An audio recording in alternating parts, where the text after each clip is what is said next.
What's good, everybody? I'm back again with another video. This is Brian Young, and for the people that didn't see the last video, I basically explained my vitiligo and the stories and the little trials and tribulations I've been through with having the vitiligo. And for the people that didn't watch it, I used to wear makeup over my vitiligo to cover up who I actually was. But then I finally stopped when I started attending college, and now this is who I am now, and I feel great about it. And it's been a long way. Not a long way, but it's on the come up. Transitioning from fitting in to standing out. So I got a lot of good comments on the other video, but you guys really want me to talk about my stories, and my stories are not even that great. Like, it's probably because I lived them and you guys get to hear them and I jazz them up a little bit. So first story that I gotta talk about it was my birthday weekend, and I was heading to the train station because we were gonna go out to the city and have like a little photo shoot for vitiligo. I'll get into that.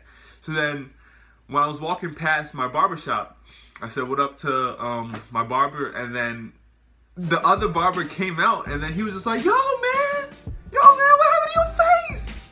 And he was shooken up by this. Like, he looked like he was about to dead ass start crying. He was like, yo man, what happened to your face? What happened to your face, man? And I was just like, I was so confused because sometimes I forget that I have vitiligo because I just feel so comfortable with it now that I forget. So I forgot that I have vitiligo. So now I'm looking at this man like he's crazy. He was just like, what happened to your face, man? And I was just like, I told you already that I have vitiligo, and I was wearing makeup over it. And then he was like, alright, smart move. Because a lot of people see me and they think that I got burned, and I'd rather them ask me what happened than start making assumptions in their head. It makes me feel better when people ask me what happened. Like, my math teacher came into my job the other day, and she was picking up her groceries or whatever, and we were having a whole entire conversation, and not once did she ask me what happened. So in my head, I'm just like, what is she assuming that happened? Because I don't think she realized I was wearing makeup. I don't think anybody really realized I was wearing makeup. So then I told her, I was like, it's good that I finally graduated high school because I could finally start wearing makeup. And then she was like, oh, see, I didn't want to ask you about it. See, the thing is, I'd rather people ask me. I honestly do, because I get to explain it and they get to get more educated about vitiligo, because a lot of people don't know about vitiligo. Vitiligo is not a disease. Do not call vitiligo a disease. It's not, it can't be passed on. You can't just pick it up from somebody. Vitiligo is a skin condition, and that's basically what it is. It's not a disease. And when I tell the new people that I met that I used to wear makeup over it, they're surprised, because they're just like, yo, why would you cover up like your only unique thing about you? Like, this is what makes you unique.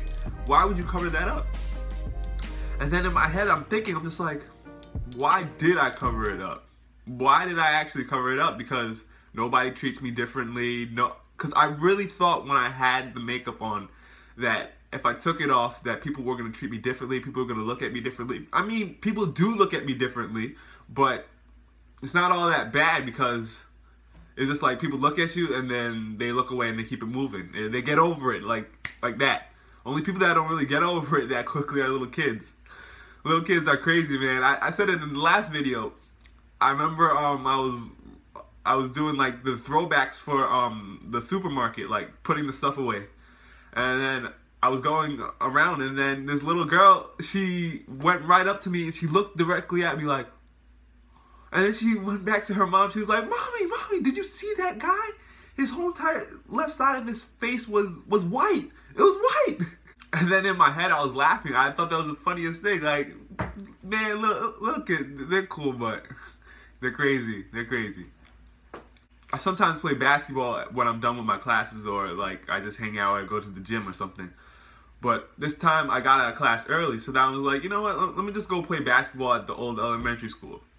So then I went to go play basketball, and then in my head I'm thinking that everybody's out of school because I'm out of school. So I'm playing basketball, and then the bell rings, and then a bunch of kids come out, and then I'm just like, oh fuck, because now I have like at least 300 kids staring at me, while I'm playing basketball, and all of the reactions are just like,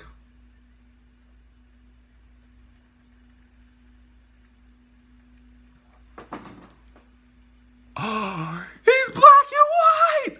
Run! Ah! Or some little kids actually come up to me and ask me what happened. And I respect that about some little kids. They actually come up to me and they're like, oh my God, what happened to your face? And then I have to say it in like the cutest little way. I'm just like, I have vitiligo. And it makes my skin whiter. And they're like, oh my God, that's crazy. And I was like, yeah, it glows in the dark. They're just like, oh my God, I want vitiligo too.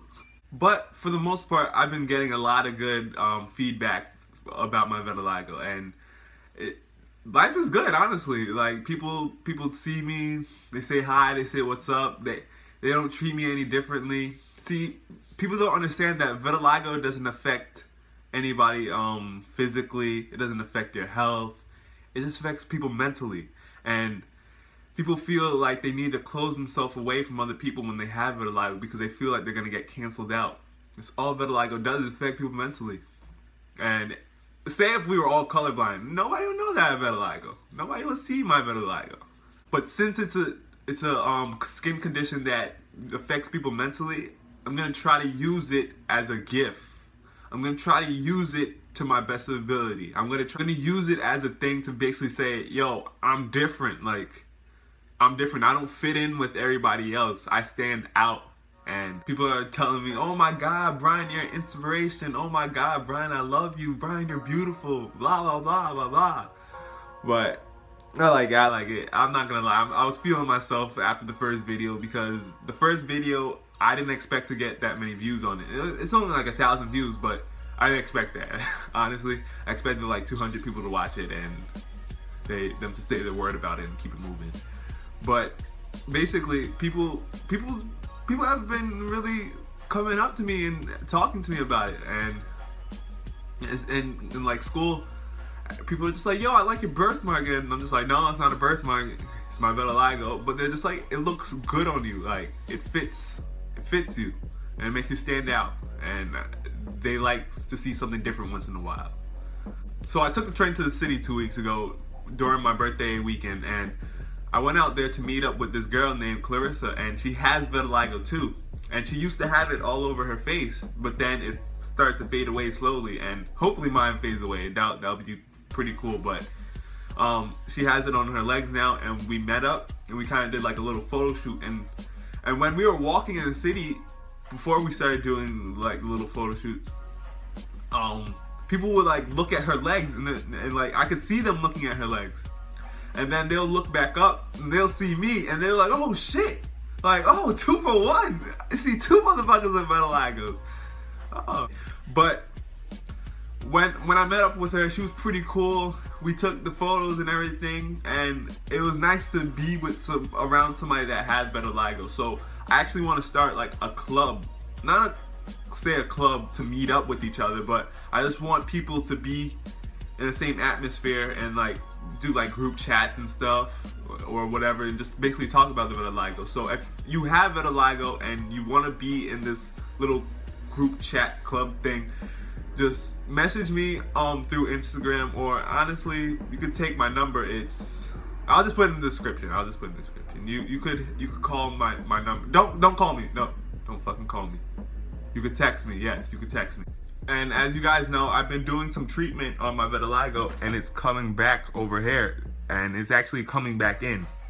So one of my friends asked, she was like, how do you feel that the skin is coming back? I was like, what do you mean, how do I feel?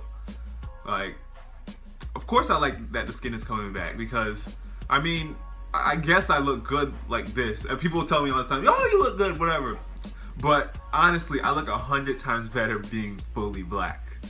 And I would trade anything in the world to be fully black again. If somebody told me all I have to do is shoot Obama, I'm shooting fucking Obama to get my skin color back. It's that plain and simple. But since I have vitiligo, I'm just gonna accept it right now, and I'm just gonna use it to the best of my ability. I'm just gonna be with it, honestly, because it's not going anywhere. And if it does go anywhere, then I'll be happy. But if it doesn't go anywhere and keeps on getting worse, then I'm not gonna be mad at all.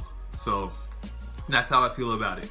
So somebody in the comment section actually said, you know, you should sing or you should rap. I should sing or should I rap? Alright, if you guys want me to sing or rap, you know, I could kick it to you with some smooth shit, you know? Alright. I used to watch porn on my cell phone, late night when I had no love. Porn on my cell phone, late night when I had no love. And you know when I masturbate, that can only mean one thing. You guys thought I was gonna kick it to you on some smooth shit? Fuck out of here. Like Fetty Wap with that one eye, I'm the motherfucker with vitiligo, so homie drive slow when I'm switching lanes and you gas up like propane. I'm insane out the membrane, yo, bounce low like an old man with a cane. But nothing has changed about me ever since I stopped wearing the makeup. I'm still that crazy person, funny. I still scream at random public events. Oh my God, honey Allen, I love you! Oh yeah, honey Allen! Oh my God. Alright everybody, this is Brian Young and I'm signing out. And please hit me up if you have vitiligo so we could talk about it. And you're beautiful.